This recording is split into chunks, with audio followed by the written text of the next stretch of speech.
Praise the Lord. மல்கியா 3ஆம் அதிகாரம் 11ஆம் வசனத்திலே கர்த்தர் சொல்லுகிறார், நான் உங்கள் விளைச்சலை அழிக்கும் பூச்சிகளை அனுமதிக்க மாட்டேன், உங்கள் திராட்சை செடிகள் எல்லாம் திராட்சைகளை விளைய செய்யும், சர்வ வல்லமையுள்ள கர்த்தர் இவற்றை கூறினார் என்கிறதை பார்க்கிறோம். ஒரு வயலோ அல்லது ஒரு தோட்டமோ, இந்த இரண்டு காரியங்கள் ரொம்ப முக்கியமானது. ஒன்று, விளைச்சலை பூச்சிகள் ஏதும் அழித்து விடக்கூடாது. மற்றொன்று, விளைச்சல் நல்ல அமோகமாக இருக்க வேண்டும். இன்று அநேகர் இப்படி சொல்லிக் கொண்டிருக்கிறார்கள், நான் எடுக்கிற எல்லா முயற்சிகளும் வீணாய் போகிறது. சிலர் இப்படி சொல்கிறார்கள், நாங்கள் எடுக்கிற எந்த முயற்சிக்கும் பலனே இல்லை என்கிறார்கள்.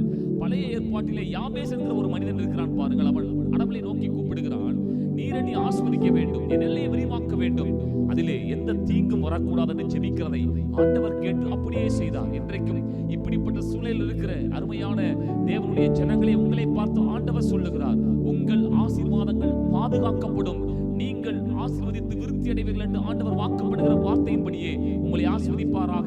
Thank you. God bless you.